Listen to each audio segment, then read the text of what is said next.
pandemic has thrown problem after problem at Prince William County schools. The latest, a near 2,500 student drop in enrollment that could spell less funding next year. In a school division like Prince William, where we're already overstretched, every dollar counts. And so we will find a way to use it. And when we lose it, it does really hurt. They're far from alone in seeing a decrease. The Virginia Association of School Superintendents surveyed all the state's public school divisions and reports at least 37,000 fewer students enrolled this year overall.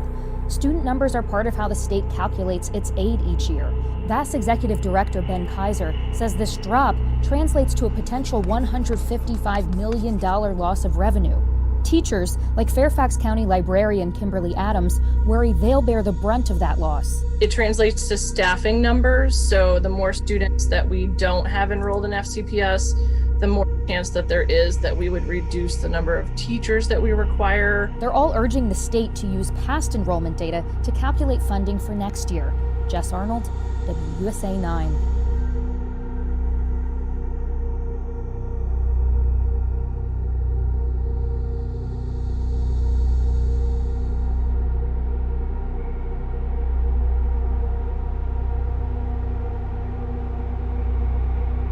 More headaches stemming from the coronavirus pandemic, this time for schools. Fewer students are enrolled in the public school system. 10 News reporter McKinley Strother explains why this could mean school systems lose millions in funding across the Commonwealth. I can't say without uncertainty what those 36,000 children are doing. Where are those students and what are they doing? That's the big mystery, as the overwhelming majority of Virginia schools report a decrease in enrollment according to a survey by the Virginia Association of School Superintendents, or VAS. It would have a significant impact on all school divisions regardless of size. Let's use Roanoke City and Radford as an example. An unusual year. We're only about 200 students below last year's enrollment. You heard it right there. Roanoke City down a couple hundred, but because of their large population, they are not overly concerned by that. Whereas a smaller system like Radford is. VAS estimates schools across the state could lose about $154 million in funding with the lower enrollment. Superintendent Robert Graham in Radford estimates he'll lose a significant $560,000. You can't fathom having any employees having to furlough or reduce in force with as hard and good a job as our teachers are doing. They say the General Assembly can help. We're asking them to formally put a pause on recognizing the September 30 enrollment count and hold school divisions harmless through the March count. The money is available. It was budgeted based on last year's enrollment reporting before anyone knew enrollment would drop. Superintendents now asking that lawmakers not take that away. Reporting, I'm McKinley Strother, 10 News, working for you. The official enrollment reporting deadline is next week. School systems like Roanoke say they're contacting those families daily to check in.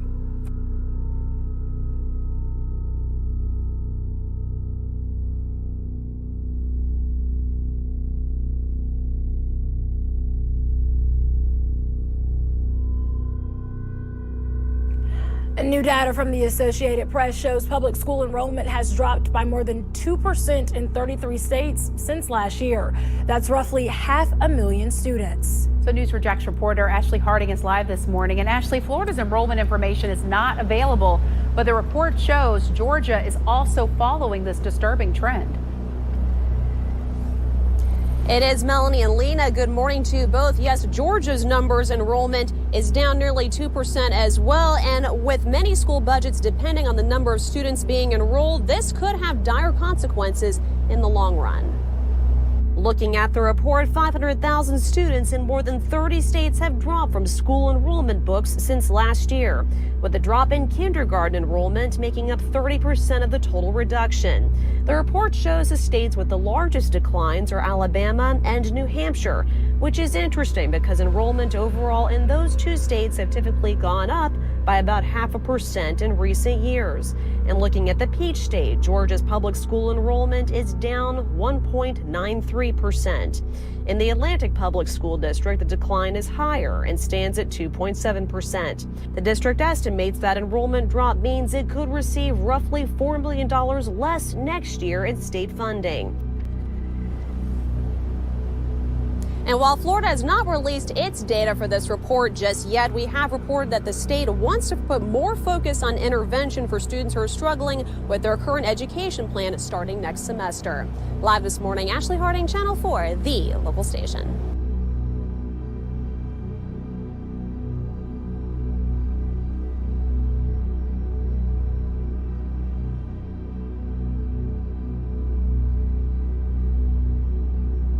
And new research now is showing the impact the pandemic has had on children enrolling in school. KCRA 3's Mike DeSalle is live outside the state's Department of Education to detail the steep decline in school enrollment over this past year. Good morning, Mike.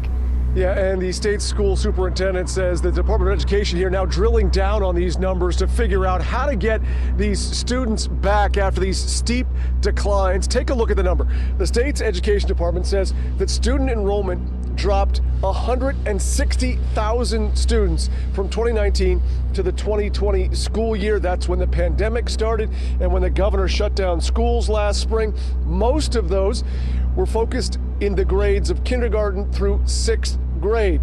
State officials obviously calling that drop concerning, given that the previous year enrollment declines in the state's public schools were a fraction of the drop seen this year. And back out here live, another interesting note from these numbers is that white students were disproportionately a higher number of students not enrolling than those who are African American or Hispanic Latino. So that is interesting as well. Again, the state school superintendent saying they are now drilling down further to see, where these students went and how to get them back into public schools in time for the next school year.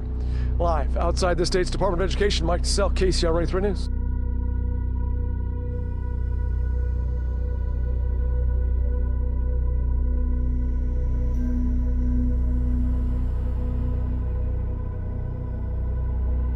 From looking at this, it's hard to tell how many families chose to pull their children out of public schools. Most school systems figured theirs would be down. Ours is down as well. And they're all feeling the financial effects. In Anne Arundel, enrollment is down 1,475 students. That translates to a loss of $23 million. And Anne Arundel is not alone. Nearby Howard County has seen a decrease of 1,863 students, leading to a reduction of $32 million. It's a similar story for Carroll County, where they're down by 700 students. That adds up to $10 million fewer dollars. But it has left teachers watching and waiting. That's going to impact funding. And of course, with the impact on funding, that's going to impact our ability to really help our students recover from this. Right now, the State Board of Education is in the process of adding up student enrollment numbers from across the state. It expects to have a final count by the end of next month. In Annapolis, Tim Tootin, WBAL TV 11 News.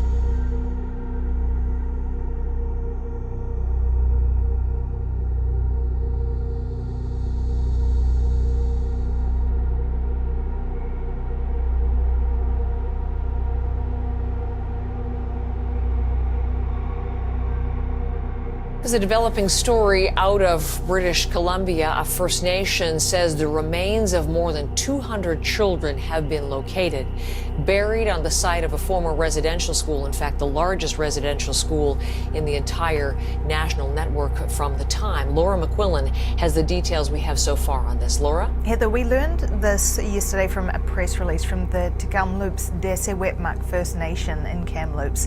Our colleagues in Vancouver have spoken with them as well, and what we've heard is that they say a survey of the grounds of the former Kamloops Indian residential school site, which you see there on your screen, the survey has uncovered the remains of 215 children buried there. They say this in this media release, telling us that they hired a specialist in ground penetrating radar who carried out this survey of the site. And they say that those missing children were as young as 3 years old, and that to their knowledge, these deaths were undocumented up until this point. The First Nations chief, Cookpee Roseanne Casimir, told our colleagues in Vancouver that these findings are preliminary and that the specialist is going to provide them a report sometime next month. At this point, we don't have any more details about who that specialist is or the methods that they used, but the First Nation says that they're working with the BC Coroner's Service on this. They say they're also contacting the home communities of students who went to the residential school, and they're trying to find any records of these children's deaths, and they're working with museums on trying to do that. We have also reached out to the BC Coroner's Service, but we're waiting to hear back at this point. The statement itself that you referenced, Laura, it does mention this is developing. There's a lot more study to come here. But what do we know about this former school and the children who attended it? Yeah, we don't know too much at this point about the identities of these bodies where these remains we are hearing have been found. But what we have been told by the First Nation is that there could have been some 500 students from across BC and further beyond at the school at any one time. And it was one of the largest schools in the residential school system. It was run by the Catholic Church from 1890 through to 1969. Then the federal government took it over, ran it as a day school until it closed in 1978. We have seen a response from the federal government to this yesterday. We saw a tweet from Indigenous Services Minister Mark Miller, who said that he's been in touch with Casimir, the chief of this First Nation. You see the tweet on your screen there, offering the government's support. And as you mentioned, Heather, right now a lot of questions, not a lot of answers. We've heard from the First Nation some details, but they haven't yet laid out what the next steps in this process might be, but they say they plan to give updates as it moves along. Laura, thank you, and you'll be watching that for us, I know. Laura McQuillan.